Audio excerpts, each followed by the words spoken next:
What about our taxation system? So complex. There is no one who can possibly comply with every jot and tittle of our tax and say. What we need to do is come up with something that's simple. And when I pick up my Bible, you know what I see? I see the fairest individual in the universe, God, and he's given us a system. It's called tithe. Now, we don't necessarily have to do it 10%, but it's principle. He didn't say, if your crops fail, don't give me any tithes. He didn't say, if you have a bumper crop, give me triple tithes. So there must be something inherently fair about proportionality. All right, finally, after months, if not years, of hearing President Obama lecture the so-called rich about paying their fair shares, well, somebody finally had the courage to stand up and issue a rebuttal to the president and his divisive class warfare rhetoric. Now, it came when Dr. Benjamin Carson issued a forceful challenge to the president's liberal approach to last week's National Prayer Breakfast. But unlike so many politicians in Washington, the doctor's comments were much more than meaningless bluster. He actually backed him up with facts and policy proposals, including a flat tax. Joining me now to talk about his approach to saving America's failing economy, my guest for the hour, please, everybody, welcome back, Dr. Benjamin Carson. But I'm just curious, I don't know if anyone's even asked you this question yet. What was the president's reaction personally to your speech? Did you talk to him? I talked to him afterwards, and he came over. He was very gracious, said, you know, thank you for your speech. He didn't say he enjoyed it, but he did say, and he said he admired me. I suspect you might have known that going in. Let me play, you said something in talking about the economy that really hit home with me. Okay. And that's about the deficit. $16.5 trillion we have. That is a number that is so mind-boggling, and that's why I said if you counted one number per second, it would take you 507,000 years, more than 500,000 years. It's a number that's just staggering, and it's continuing to grow. And you know, we sit around and we talk about, well, maybe we can keep it from growing further. We need to reduce it, and the way to reduce it, obviously, is to get the economy growing again. You know, it doesn't really do any good to keep taking from this tree or that tree and squeezing it down. You know, I like parables, so in the book America the Beautiful, I give a parable of two brothers, identical brothers, and they're put on deserted islands with their families. And one had the philosophy, they only ate trees and products of trees. One had the philosophy, I'm going to eat what I need, and I'm going to let the others grow. Pretty soon, he had an entire forest. He had enough food forever. The other one, as soon as a sapling came up, he was on it and eating it. And he and his family eventually starved to death. It's basically the same kind of thing if you keep taking and taking, rather than creating a situation where you can grow. And you look at the fact that we have the highest corporate taxes in the world, and then we wonder why companies are going offshore. Well, we need to go back to basic business school and understand that companies are there to earn money, not to be social welfare organisms. Mm-hmm. And let me play for you a history. This is President Obama has said many, many times that he's going to fix the debt and the deficit, and he spoke earlier this week at the State of the Union. Let's go down memory lane here. Now, what I've done throughout this campaign is to propose a net spending cut. And I want to go through the federal budget line by line, page by page. Programs that don't work, we should cut. Today, I'm pledging to cut the deficit we inherited by half by the end of my first term in office. I will use the money we're no longer spending on war to pay down our debt. My plan would cut our deficit by $4 trillion. But what my opponent didn't tell you was that federal spending, since I took office, has risen at the slowest pace of any president in almost 60 years. $6 trillion in new debt since he became president. I'm not asking you a political question. Right. To me, this is more of a moral issue. It is. You can't steal from your kids and grandkids. And the people years before World War II, it's really when it started deteriorating, always felt that we needed to pay our debts down. And again, you'll see lots of quotes in the book about what our founding fathers and some of our predecessors thought about sending debt to the next generation, that in fact it was immoral. We've just completely forgotten about that now. Yeah, I think that is a defining issue of our time. It is. And you know, the other thing is we need to create a situation that has everybody involved. Everybody has to have skin in the game in order to make this work. We talk about an egalitarian society.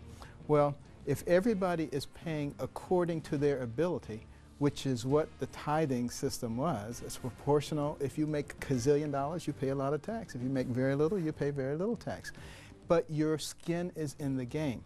Now, the reason that our government, as it stands now, doesn't like that is because if everybody has skin in the game, it makes it a whole lot harder for you to raise taxes.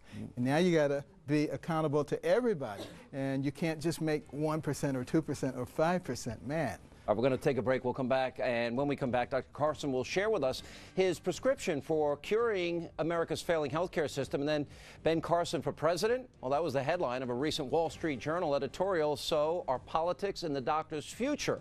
We'll ask him. And Frank Luntz and his focus group dial the doctor's prayer breakfast speech as Saving America continues. We're glad you're with us. Here's my solution. When the person is born, give them a birth certificate, an electronic medical record, and a health savings account, to which money can be contributed pre-tax from the time you're born to the time you die. When you die, you can pass it on to your family members so that when you're 85 years old and you got 6 diseases, you're not trying to spend up everything. You're happy to pass it on, and there's nobody talking about death panels. And welcome back to the special studio audience edition of Hannity. We're calling it Saving America. Joining me tonight for the hour is Dr. Benjamin Carson. Now, ever since his remarks at the National Prayer Breakfast, he has quickly become one of the leading voices against government-run health care. But again, unlike so many of our elected representatives in Washington, he isn't simply just complaining. He's offering real, reasonable answers to help fix the problem. And we welcome back Dr. Carson. And again, thanks for being here. Absolutely.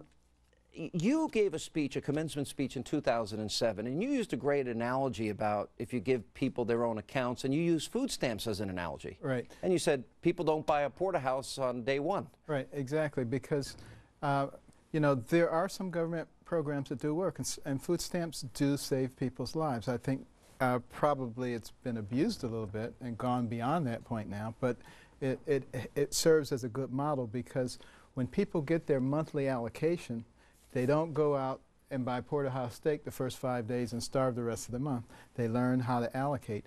And if you make people responsible financially for their own health with their own health savings account, believe me, they're not going to run off to the emergency room where things cost 5 times as much. They're going to go to a clinic.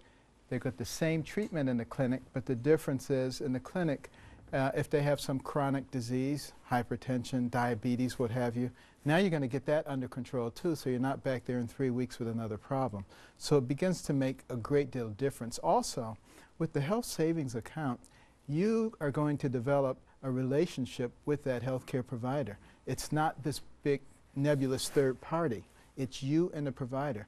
And you're not going to allow that provider to say you need 5 CT scans when you only need 1, nor is he going to suggest that because he knows that's coming directly out of your HSA. And it's going to bring medicine more into the free market because people are now going to be competing. And this is the way it should be. You know, it's interesting. I have never been able to figure out. Government never put our Social Security money in a lockbox like they said they would. Medicare's headed for bankruptcy. We talked about the debt, $16 trillion. Why do you think so many people put their faith, hope, trust in government to be the answer? And what do you think of Obamacare?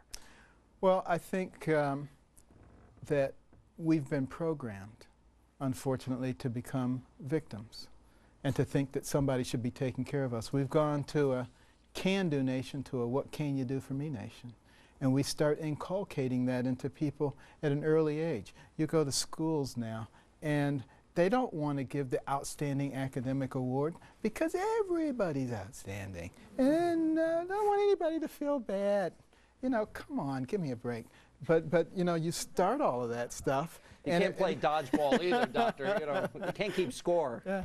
So it perpetuates itself throughout their lives. And all of a sudden you wind up with a bunch of people who want to occupy everything because, you know, it's theirs anyway. You didn't deserve that. It should be mine. Doesn't that go back to a lesson that you say your mother taught you about you control your destiny? Absolutely. And these health savings accounts? And you even said people that are poor and indigent, Right. that there would be a way to help them. Right, because the government is already spending enormous amounts of money on healthcare dollars on indigent people. Taking not all of that money, only a portion of it, but divvying it up into people's HSAs, over which they now have some control, would make a huge difference. Now, will it be necessary to do some fine-tuning, and will it be necessary to create some encouragements for people who are not indigent to put money into their HSAs, to encourage their employers to put money into their HSAs? Yes, but these are all things that we can work out. What we need to do is get out of the framework of as soon as somebody's saying something, say, no, no, no, that can't work, that's why I can't, and say, you know, yeah, that can work, and here's how it can work. And if we begin to put our minds together and understand the concept that we're aiming at, and that is bringing some personal responsibility into the healthcare arena, we can solve that problem. We got to get over the ideology. If we strain everything through an ideological screen, we will never make any progress. Let me ask you, how many people in our audience, if I can get an audience shot, think that if the Republicans articulated what Dr. Carson is saying, you're laughing. How many of you think Obamacare maybe wouldn't have passed? Show of hands. Yeah. So there's a failure on the political opposition side of that debate too then.